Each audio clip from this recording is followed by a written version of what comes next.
గాన గంధర్వుడు Padmashri doctor SP Balasubrahmanyam 4వ వర్ధంతిని అభిమానులు బుధవారం నిర్వహించారు.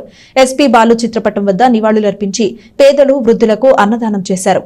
మధుర గాయకులు గాన గంధర్వుడు పద్మశ్రీ డాక్టర్ ఎస్పీ బాలసుబ్రహ్మణ్యం 4వ వర్ధంతిని తెనాలి రైల్వే స్టేషన్ సమీపంలో బుధవారం నిర్వహించారు. మధ్యాహ్నం కోట అక్కేశ్వరరావు నేతృత్వంలో జరిగిన కార్యక్రమంలో పలువురు అభిమానులు పాల్గొని ఎస్పీ బాలసుబ్రహ్మణ్యంను స్మరించుకున్నారు. ఆయన చిత్రపటానికి పూలమాలలు వేసి నివాళులు అర్పించారు. కార్యక్రమంలో భాగంగా పేదలు, వృద్ధులు, వికలాంగులకు అన్నదాన కార్యక్రమాన్ని నిర్వహించారు. ఈ కార్యక్రమంలో కోట అక్కేశ్వరరావు, యలవర్తి సాంబశివరావు, నన్నపనేని రాంబాబు, సేవా సమితి అధ్యక్షుడు కుర్రా శ్రీను, న్యాయవాది సురేష్, మాజీ కౌన్సిలర్ కరెట్టి వీరయ్య, వెంకటేశ్వరరావు, కోట తిరుమలరావు, కోట మణికంఠ, నాగిశెట్టి సాయి చరణ్, షేక్ మాలిక్ తదితరులు పాల్గొన్నారు.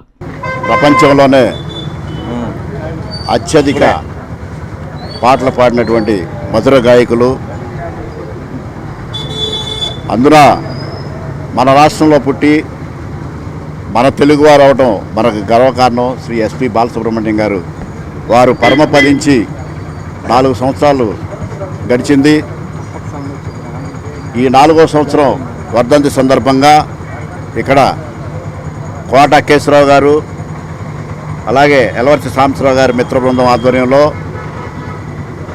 వారి వర్ధంతి ప్రతి సంవత్సరం జరుపుకోవడం ఆనవాయితీగా వస్తుంది. అలాగే ఈ సంవత్సరం కూడా 4వ వర్ధంతి జరుపుకొని ఆయన కళారంగానికి చేసిన సేవలు మరువలేనటువంటి సేవలు, ప్రపంచంలోనే 40,000 పాటలు సినీ ప్రస్థానంలో కానీ, అలాగే ప్రైవేట్ ఆల్బమ్లు కానీ, అలాగే సంగీత సదస్సుల్లో కానీ, ఎన్నో దైవ ప్రార్థనలు కానీ, అలాగే అన్నమాచార్య కీర్తనలు కానీ, ఒక్క సంగీతంలో ఆయన ప్రావీణ్యం లేనటువంటి వ్యక్తి కాదు. అటువంటి మహానుభావుడు మన తెలుగువాడు అవటం మనందరికీ గర్వకారణం.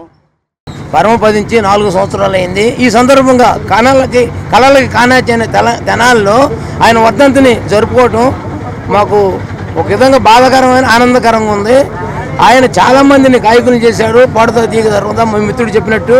అట్లానే మనం ఉన్నంతకాలం లేకపోయినా మన పిల్లలు కూడా ఆయన తలుచుకుంటారు. ఆయన పాటలు అట్లానే జీవంగా ఉంటాయని కోరుకుంటూ సెలవు. ఎస్పీ బాలసుబ్రహ్మణ్యం గారు పరమపదించి 4 సంవత్సరాలు అయింది. 4 సంవత్సరాల నుంచి మేము ఇక్కడ అన్నదానం కార్యక్రమం జరుపుతూ ఉన్నాం. అంత మహానుభావుడికి ఇట్లా నివాళులు అర్పించుకోవటం సంతోషంగా ఉంది.